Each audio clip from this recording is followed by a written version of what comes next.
Hello, we are in the Talmud tractate of Sotah, day 7, page 8.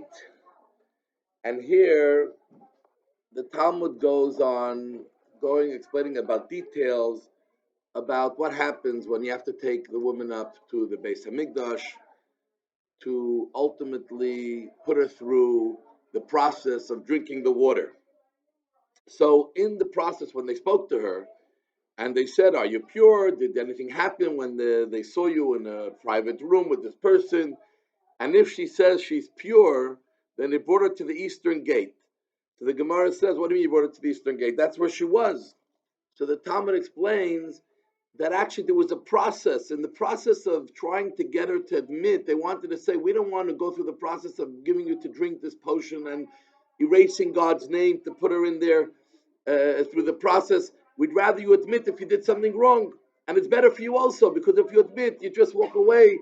But if you don't admit, not only you're going to die, and it's going to be a terrible death."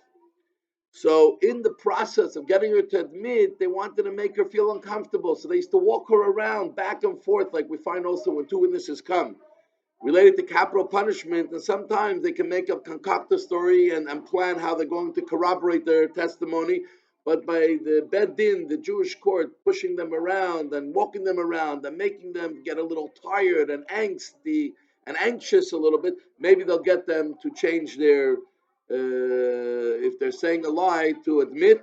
And so to with the women, at that point, maybe they will get her to admit if she didn't act. They don't want her to admit if she didn't do, but if she didn't act. Also, we find the Talmud says that we don't give two women to drink at the same time. Why don't we put several women through the process at the same time? Because when two women are sitting in front of each other and they're saying, "By the way, did you do anything?" So the human nature is that all of a sudden you feel a lot of pride and you don't admit, especially if the one next to you is not admitting.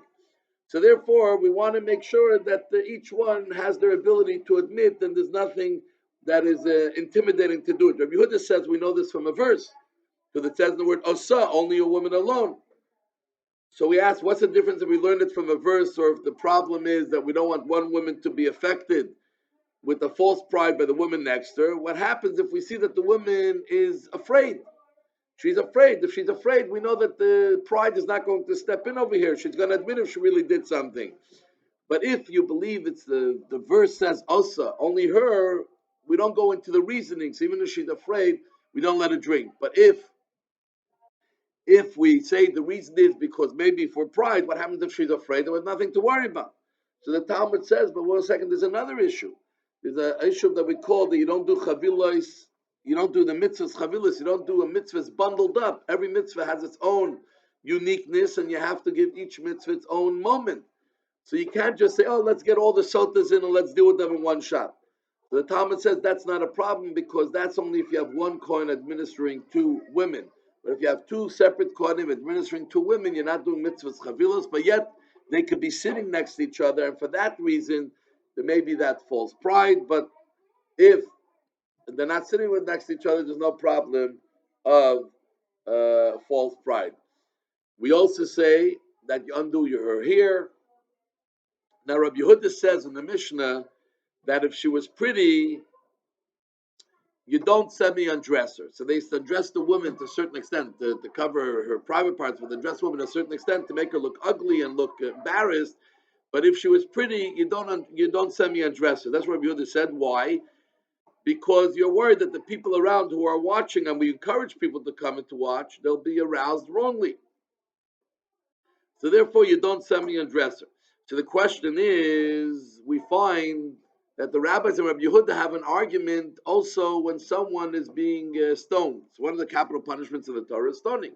So when someone is being stoned, Rabbi Yehuda says that you just cover the private parts. The opposite of what he says here, that you don't get her undressed at all. And the rabbis say that the woman is it should never be fully uncovered.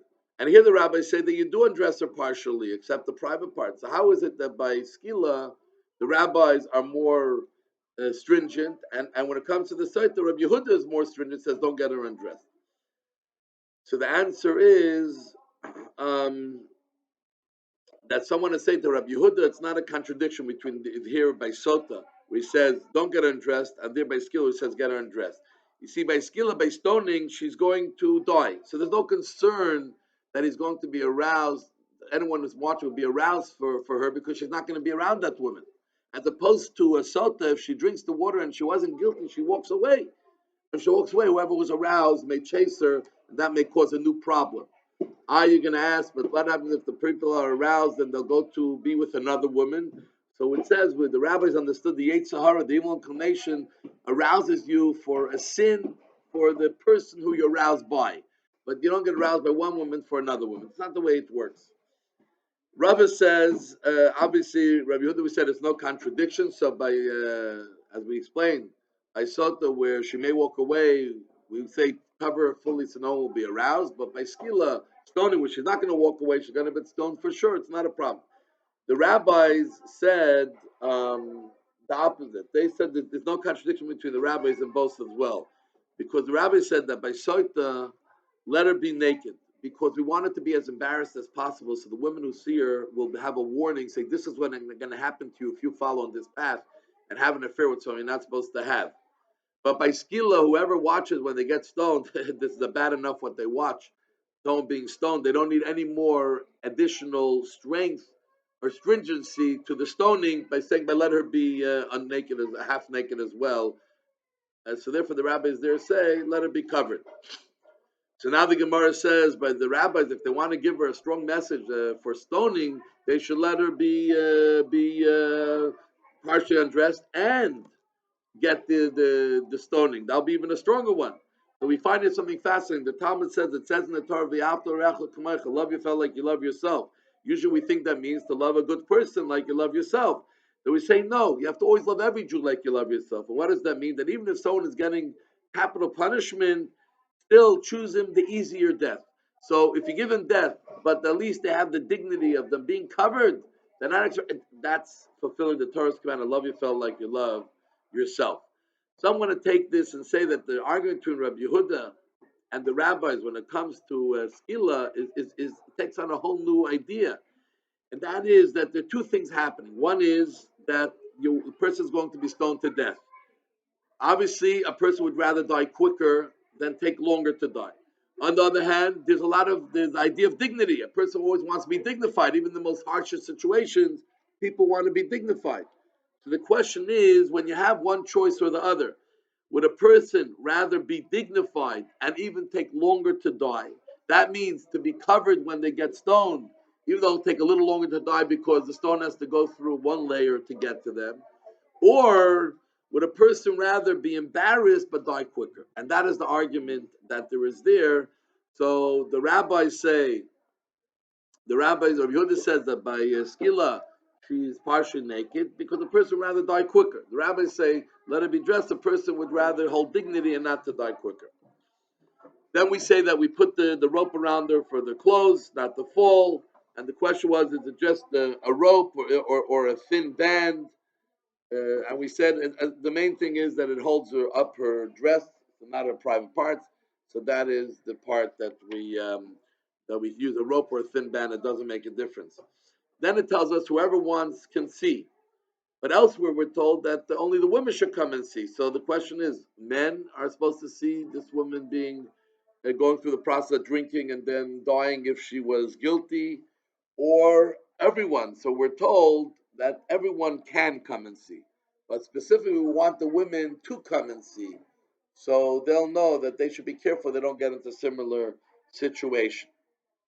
Then we learned something very fascinating. There's a Mishnah that says, and this is a very important part of the idea in Torah, that it says in the Bimida that a woman gets dealt with, not only a woman, in all situations we get dealt with based on the consequences are based on the actions that we did. It's in line with the actions that we did. So for instance, she beautified herself for this prohibited relationship. So God says, you beautify yourself, you'll be ugly when you get dealt with to see if you actually did the sin or not. She opened herself up for sin. She went outside and she went out to meet people she wasn't supposed to meet and the relationship she wasn't supposed to have. So God says, I will make it public as well. You open yourself up, I will make it public. Her going to him was about having pleasure, which in a relationship, the pleasure comes from the waist and then up to the body, the stomach. So therefore, her death, also the waist goes first and then the body goes afterwards. And here we find something fascinating. Even though capital punishment does not exist today, after the temple was destroyed, we don't have a Sanhedrin and a Jewish Bedin. There is no capital punishment, but we find that the similar type of of punishment is apportioned to the person, even though there's no Bedin to give it to him. God does it from heaven. So, for instance, there are four types of punishment, capital punishments. One is, and this is a general rule, nothing related specifically to the law of Sotah. One is skila. Skila is where you were thrown off a building and then you were stoned. So today also a person may fall off a roof or an animal will kill them. Sreifa. Sreifa was where hot lead was poured down their throat. They were burned immediately. And obviously in all of the capital punishments, the person was put in a position where they weren't 100% aware of what's going on, so they feel the pain less. So sreifa is where you die by fire or poison. Then there is hereg, which is beheading, which is either government or robbers. People take your life at their hands. And then there is chenek, which is hanging, which is drowning or difficult sicknesses. So the idea of Hashem always gives us consequences based on our actions. He doesn't just do punishments that are out there, but they're always connected to what we had done. And even though sometimes they seem very harsh, but they're precipitated by our actions and what we did. And the Talmud goes into 11 points to say different ways that the woman who put himself or herself in a situation where she was with this person and caught with this person in a hidden place or private place alone, and the various things she did to be able to lure this person into a relationship, when we bring her into the temple and we deal with her to be able to put her through the test, we do things to correspond to all the 11 actions that she had done to beautify herself and to make herself look special and luring, to do the opposite to her, to make her feel the opposite in a different way. So this is the page 8. I want to wish you a great day. To the next page.